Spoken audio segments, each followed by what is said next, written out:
നമസ്കാരം. കുടിയേറ്റക്കാർക്കെതിരെ കടുത്ത നിലപാടുകളുമായി മുന്നോട്ടു പോകുന്ന അമേരിക്കൻ പ്രസിഡന്റ് ഡൊണാൾഡ് ട്രംപിന് യുഎസ് ഫെഡറൽ കോടതിയിൽ നിന്നും വൻ തിരിച്ചടി.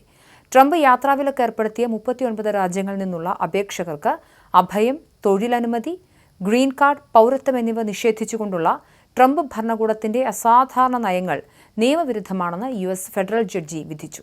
ട്രംപിന്റെ വിവാദപരമായ കുടിയേറ്റ വിരുദ്ധ നീക്കങ്ങൾക്ക് ഫണ്ട് അനുവദിക്കാൻ യുഎസ് സെനറ്റ് വോട്ട് ചെയ്ത അതേ ദിവസം തന്നെയാണ് കോടതിയിൽ നിന്നും ട്രംപിന് ഈ കനത്ത പ്രഹരമേറ്റത്. റോഡ് ഐലൻഡിലെ പ്രൊവിഡൻസിലുള്ള chief US district judge John മാക്കോണലാണ് ട്രംപ് ഭരണകൂടത്തിന്റെ നടപടിയെ രൂക്ഷമായി വിമർശിച്ചുകൊണ്ട് വിധി പുറപ്പെടുവിച്ചത്. Africa, Asia, Latin America, Middle East എന്നിവിടങ്ങളിലെ 39 രാജ്യങ്ങളിൽ നിന്നുള്ള ആളുകളെ ലക്ഷ്യമിട്ട് US citizenship and immigration services നടപ്പിലാക്കിയ നയങ്ങൾ നിയമപരമായ നടപടിക്രമങ്ങളുടെ ലംഘനമാണെന്ന് കോടതി ചൂണ്ടിക്കാട്ടി. സുരക്ഷാ കാരണങ്ങളും കർശനമായ പരിശോധനകളും ചൂണ്ടിക്കാട്ടിയാണ് ട്രംപ് ഈ രാജ്യങ്ങളിൽ നിന്നുള്ളവരുടെ അപേക്ഷകൾ അനിശ്ചിതകാലത്തേക്ക് കെട്ടിവെക്കാൻ ഉത്തരവിടുന്നത്. അമേരിക്കയിൽ താമസിക്കുന്ന എണ്ണമറ്റ കുടിയേറ്റക്കാരുടെ ജീവിതത്തെ അനിശ്ചിതത്വത്തിന്റെ നിയമപരമായ അഗാധയിലേക്ക് തള്ളിയിടുന്നതാണ് ട്രംപ് ഭരണകൂടത്തിന്റെ നടപടിയെന്ന് ജഡ്ജി ജോൺ മക്കോണൽ വിധിന്യായത്തിൽ കുറിച്ചു. അപേക്ഷകൾ വൈകുന്നതിൽ ഈ വ്യക്തികളുടെ ഭാഗത്ത് യാതൊരു തെറ്റുമില്ല. അവർ ജനിച്ച രാജ്യം ഏതാണെന്ന് നോക്കി അവരെ വേട്ടയാടുകയാണ് ഭരണകൂടം ചെയ്തത്. യുഎസ് കോൺഗ്രസ് പാസാക്കിയ നിയമങ്ങൾ പാലിച്ച് അപേക്ഷ നൽകിയവരെ മാസങ്ങളോളം കാത്തിരിപ്പിൽ തളച്ചിടാൻ യുഎസ് സിറ്റിസൺഷിപ്പ് ആൻഡ് ഇമിഗ്രേഷൻ സർവീസസിന് അവകാശമില്ലെന്നും കോടതി വ്യക്തമാക്കി. കോൺഗ്രസ് ഏൽപ്പിച്ച കുടിയേറ്റ നിയമങ്ങളും ഭരണഘടനാ തത്വങ്ങളും ഏജൻസി തന്നെ ലംഘിച്ചതായും ജഡ്ജി നിരീക്ഷിച്ചു. കുടിയേറ്റക്കാരുടെ അവകാശങ്ങൾക്ക് വേണ്ടി പോരാടുന്ന സംഘടനകളും ലേബർ യൂണിയനുകളും ചേർന്നാണ് ട്രംപിന്റെ നയങ്ങൾക്കെതിരെ കോടതിയെ സമീപിച്ചത്.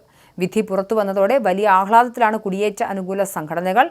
ട്രംപ് ഭരണകൂടം കുടിയേറ്റ വിരുദ്ധ വിദ്വേഷത്തോടെയാണ് നിയമം ലംഘിച്ചതെന്ന് New York immigration coalition chief executive officer Murad Awawdeh പ്രതികരിച്ചു.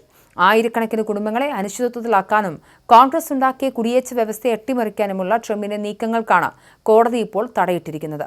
ട്രംപ് ഭരണകൂടത്തിന്റെ തുടർച്ചയായ ഏകപക്ഷീയ തീരുമാനങ്ങൾക്ക് മേൽ കോടതികൾ ശക്തമായ കടിഞ്ഞാണിടുന്നതിന്റെ ഒടുവിലത്തെ ഉദാഹരണമാണ് ഈ വിധി. അമേരിക്കൻ കോൺഗ്രസിന്റെ നിയമങ്ങളെയും ഭരണഘടനാ തത്വങ്ങളെയും കാറ്റിൽ പറത്തിക്കൊണ്ട് ട്രംപ് ഭരണകൂടം നടപ്പിലാക്കിയ കുടിയേറ്റ വിരുദ്ധ നയങ്ങൾക്ക് ലഭിച്ച ശക്തമായ പ്രഹരമാണ് ഫെഡറൽ കോടതിയുടെ ഈ വിധി.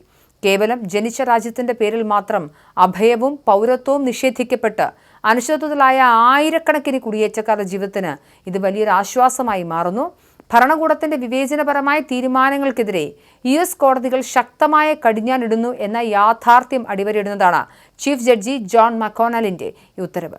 ട്രംപിന്റെ കുടിയേറ്റ വിരുദ്ധ നീക്കങ്ങൾക്ക് സെനറ്റിന്റെ സാമ്പത്തിക പിന്തുണ ലഭിച്ച അതേ ദിവസം തന്നെ കോടതിയിൽ നിന്നും ഇത്തരമൊരു വിധി വന്നത് ഭരണകൂടത്തിന് വലിയ രാഷ്ട്രീയ തിരിച്ചടിയാണ്.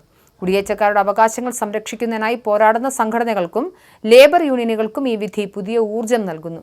കോൺഗ്രസ് വിഭാവനം ചെയ്ത കുടിയേറ്റ നിയമവ്യവസ്ഥകളെ അട്ടിമറിക്കാനുള്ള ട്രംപിന്റെ ഏകപക്ഷീയമായ ശ്രമങ്ങൾ ഇനി അത്ര എളുപ്പമാകില്ലെന്ന വ്യക്തമായ മുന്നറിയിപ്പാണ് കോടതി ഇതിലൂടെ നൽകിയിരിക്കുന്നത്.